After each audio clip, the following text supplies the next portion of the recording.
At this debate, at this conference, because of the fantastic timing of it with the directive where it is, we're obviously spending a lot of time talking about the minute details of the directive. This paragraph, that paragraph, how much will be worded. And of course, being a conference and being reasonable people, we're all discussing it in the round. On the one hand this, on the other hand that. But we decided, as we're in the home of dialectics, let's be a little bit more binary about it. And let's ask the big question, should we be having a covered bond directive at all? Now, we're going to do this in the form of an Oxford Union-style debate. We're going to have a motion that this House believes that a covered bond directive will do more harm than good. And of course, we have an app. On the app, we have polling. Please don't vote yet. Please wait until you hear the arguments and then make your decision based on what you hear today. So, without any further ado, to propose the motion that this House believes that a covered bond directive will do more harm than good, Wolfgang Bauer, please. Good. Thank you for giving me the chance or the opportunity to have a little bit more critical view on the directive. When I started my career around 35 years ago, I only knew German Pfandbrief, and that was trading about 25 basis points above Bund all the time. Later, being then on the trading floor, I find out that there are more covered bonds from the French, Foncière Obligation, Austrian covered bonds, and then there was development. The bonds by itself at that stage were pretty liquid. They were super safe, and they were a rate paper, purely.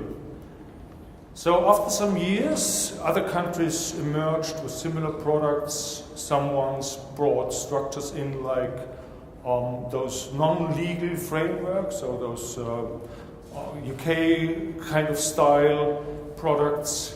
And then suddenly the discussion came around about extensions. Nobody knew that at that stage, but then it was that we had suddenly hard bullet, soft bullet, conditional pass-through.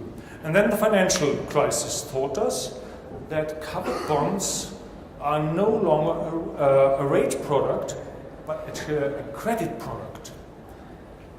So we started as the industry to analyze covered bonds.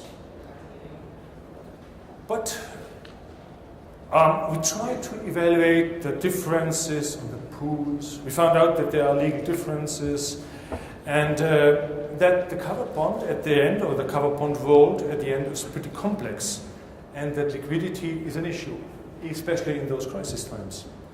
So the community started to discuss harmonization, and the covered bond label was developed at that stage. But still, some of the open topics could not be solved, and as not all issuers, especially the German ones, did not join this initiative. Every country copied some points of other countries and put their own topics on that, and so it came up with slight differences, and as that is the status where we are today, more or less. So we called this, we have to have a harmonization. But yes, we know from the experience about European Commission and parliamentary that this would be a process which is endless. There will be papers coming around, there will be discussions, there will be everything, but no real result out of that. And then the discussion about the European secured notes came up. So it took me really as a surprise when I learned that in March there was a draft coming for a European harmonization, and for comments from the market participants. So I thought, this is a major step now, and everybody also applauded. So I tried to have a closer look at that. What is the aim really of this directive? The introduction to this directive tells us it should unlock funding for European growth and stimulate market financing. It should support lending more broadly. Don't we have that? So, does this directive really reach the aims? I would say no. The directive is in its draft version, and I only refer to that, and a little bit to the proposal coming from the Econ, is more or less only a write-down of the current market situation. The harmonization started already beforehand, driven by the market by itself, EBA, ECB, and of course regulators. The directive, and that's what also is in the introduction, wants only to set a minimum amount of common key characteristics, like dual recourse, asset segregation, and more or less that's it. And it allows national regimes to implement or keep their existing, in most of the cases, strong and harsher regulation. So clearly it already states that it's not looking for a real harmonization.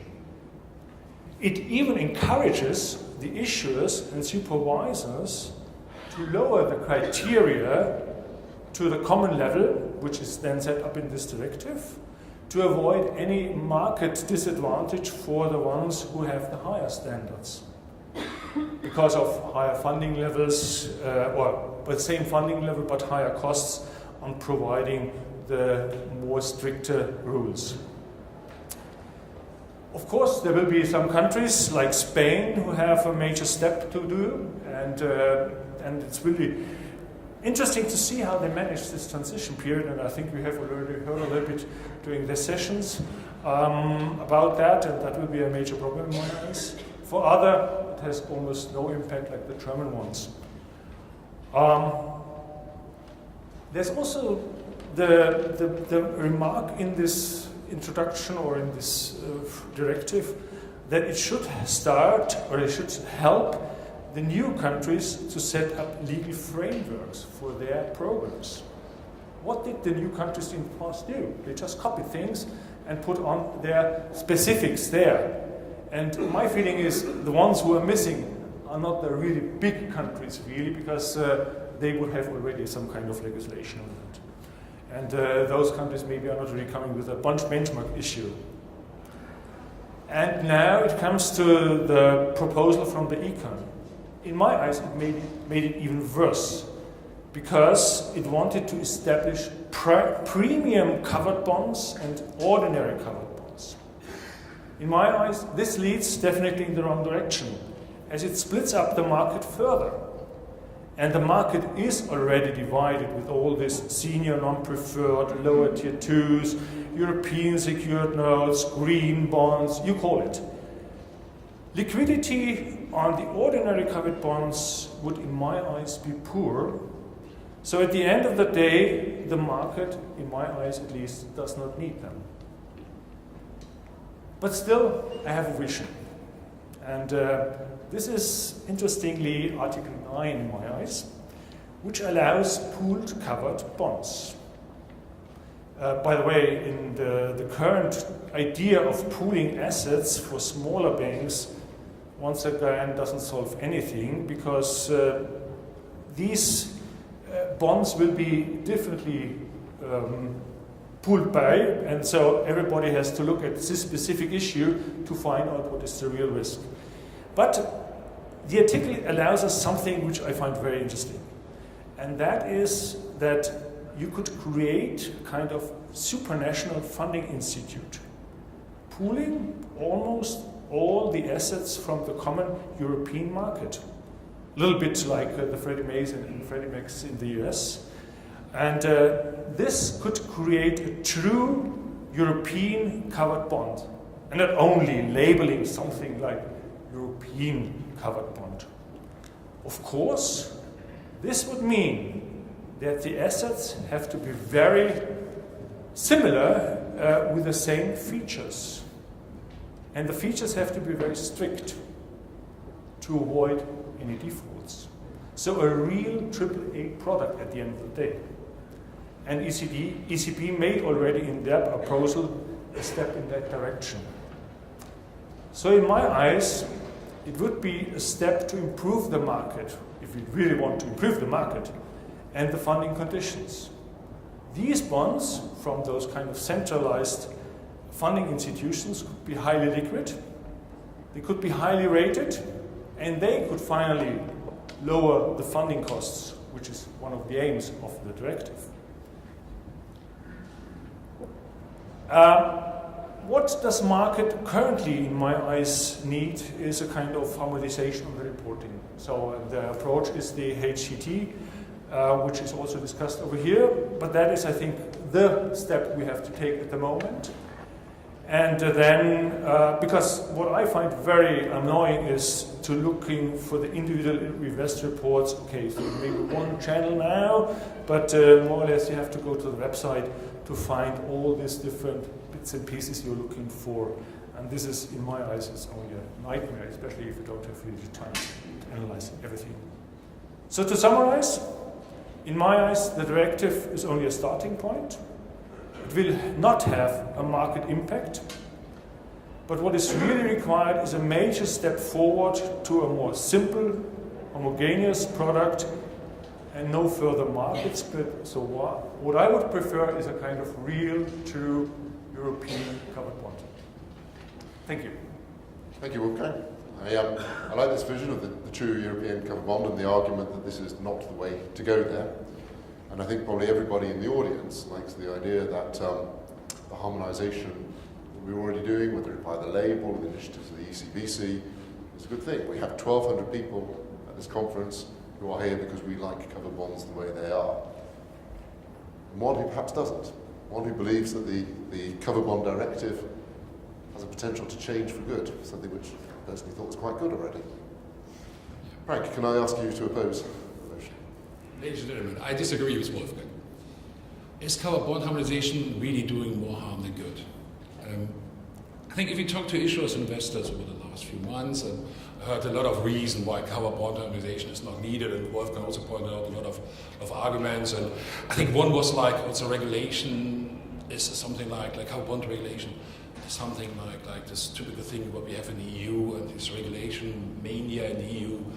They even try to regulate the shape of bananas, and now they're trying to regulate the covered bonds and setting there some kind of example. So covered bonds is the next victim of the regulation mania in the EU. The other point is the covered bond market has worked very well during the crisis, so don't fix it if it ain't broke. There's also this argument that the covered bond harmonization is cementing the status quo. I think all this, is like not really reflecting the proper situation.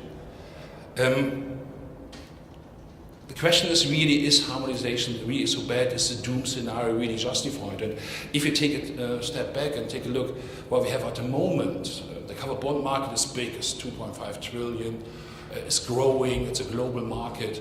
And the only definition we have is in the UCITS directive, somewhere hidden. It's not even a proper article, it's Article 52.4. And then you have additional requirements in the ECR. So it's not really a proper reference point. And I think the covered bond harmonization would allow you to have some kind of lighthouse in foggy weather, and could be really the reference point for new countries in the EU, countries who want to develop that, and have some kind of guidance there. It also could help to have some kind of more global harmonization. We see that Canadian, Australian, New Zealand, Singapore, everybody's coming to the market. And if we have then this lighthouse there in terms of covered bond harmonization, everybody can focus on that. And then we will get really a proper global product. We see that already in Basel, it's also reflecting there. So I think there's a lot of arguments there. Another point is, and I think that was the good idea of the EU, instead of having some kind of what they call the 29th regime and overruling all the existing laws, they are really opted for a principle-based approach, allowing still national discretion. All this also helps them in terms of to have a stable market. And another point, what they would like to achieve is a broader investor base. And if you take a look at the slide here, you can see the investor demand for products. And if you take a look at the chart, you see Germany, 75% of the buyers of German Pfandbriefe are Germans. Similar picture in France, Italy, and Spain. There's a strong domestic bias of the investors. And if you take a look at the German investors, they are also accounting for a big share in foreign covered bonds. But in the case of France, we're talking about 5%, while Germany is 43%. And in the case of Italy, the share in foreign covered bonds drops to 2 and 1%. I think one of the ideas of the covered bond harmonization to get a clearer picture, to make it easier for investors to invest cross-border. And I think a good example is if we take a look at the OC levels across the countries. And on one hand, you have countries where 0% OC, legally required OC. On the other side, you have Spain, where we have 43% of minimum OC. And it's a very important factor, but if you compare that across the countries, it differs a lot. And given that we have here all the covered bond expert, I thought it's a good idea to ask a question and pick maybe the biggest market. Take a look at the German market and ask how big is the legally required minimum overcollateralization. So we asked that, and you could answer that in your app. And if you can show the question, you can see the results. And here you can see 20% believe it's 0%, 40% believe it's 2%, and 40% believe it's 5%. So Richard, what's the right answer? 3%. Okay, it's 0%. And as you can see here, despite the fact that we have all the covered bond experts here, only 20% know the right number. To be fair to the German issuers, because I asked for the nominal minimum overcollateralization, the minimum overcollateralization requirement on a net present value basis is 2%. But I think that shows you how important it is to get some little bit more harmonization. And if you take a look at the next slide, I think here I show you how different it is. And it's sometimes different even within one country. Like in Spain, you have like 25% for the mortgage-backed covered bonds. You have 43% or 42.9% for this public sector bonds. In Portugal, same picture, 0% for public sector bonds, 5.26% for the mortgage-backed bonds. So you can see it's really a broad range of things, and it makes it really complicated for investors to see it. And therefore, I think there's maybe a need to see a greater level of harmonization. I think just to put it in a nutshell, I think what I think there's a need for harmonization. I think you could increase the protection of the investor. You increase the comparability of the covered bond product across countries or even within countries, and you also could increase the cross-border investments. So I think if you put all this together, I think there's a good reason to have a harmonization, particularly if you still allow a little bit of room for innovation. And I think we have to be careful not to overdo it, but I think this principal approach of the EU should really be helped to have some kind of more global approach on that. It's a lighthouse on a foggy day. It's a way to increase cross-border flows, and it's a way to educate so that we can all agree on multiple choice questions. I'm going to throw the question open to the floor for any questions. Before I do that, Wolfgang, I don't know if you want to respond to any of the points that Frank made. Well, I would like at least to touch one basis point one point because I'm from the investor side. Maybe I have to throw a basis point at later stage. That is the investor part, and my belief is really that even if it's harmonized, everybody is more or less focused on his home country because he knows best what's going on in the home country. So why should I go out and say I buy something in Singapore because it's just harmonized with the framework in Germany? I think if you just see the opportunities and what kind of different mix you have a better diversification if you then go for other countries. And I think one of the obstacles, and I just showed the minimum OC, I think you have LTV limits differ, you have different eligible assets and all this. So, and on top of that, you have the ECB making different rules. I think also that makes it really complicated. So if we then harmonize it, then I think there's at least a chance to see more investors going into different areas. And then you can make a distinction between, that's expensive but it's high quality, or I get a more risk premium if I go for a little bit more risk. So you broaden your opportunities there. Still, you can focus on the domestic market, but it makes it easier to go in other countries. And Frank, to the points that Wolfgang made, so for example about the markets doing it quite nicely, it's the wrong step towards proper euro-covered bond. And any questions or responses on those? Yeah, I think I really concerned that this new set of rules will harm the market so far that there won't be any innovation.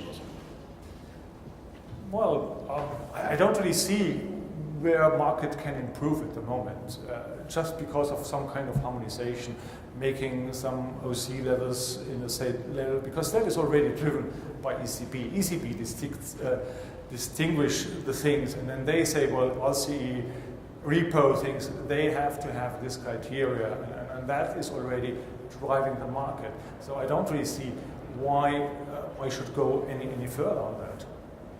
And at the end of the day, I would really prefer a major step instead of just making a kind of basis where at the end of the day everybody can say, well, I have this specific there, I have that specific there, and then we as investors, we still have to analyze all the pools and all the legal frameworks. So there's no real benefit for us. No, I think the key point, I think for me, is like you point out the ECB, and I think lately they made a lot of changes to rules starting from senior unsecured. It's sometimes difficult to understand why they exclude, for example, Norwegian senior unsecured, but they include covered bonds. I think therefore it's important to move away from the ECB as a player and really have some kind of a standalone base and take a look at real money investors. And I think sometimes people complain and say how important the ECB is. I think I partly blame the issue as well, because I think in terms of the issue allocation, there was like a big chunk really was given to the ECB. And if you have then a more broader, more international investor base, then it would be probably easier for them to move away from this strong reliance on the ECB, also in terms of regular treatment for bank treasuries and all this. So we get a real money investors, insurance companies coming back to the market. Can't really see that, sorry. Do we have any, normally ask for questions, can ask for some opinions from the floor. Does anyone have any thoughts on opinions? Don't be shy. Seemingly not. In that case, can I ask you now to go onto the app and to make your vote, whether you've decided, you agree with Wolfgang that this is a dangerous move and it's going to cause lots of potential damage and isn't necessary, or we need a foggy lighthouse on a foggy day. Foggy lighthouse, yeah. Foggy lighthouse. And can we see the results?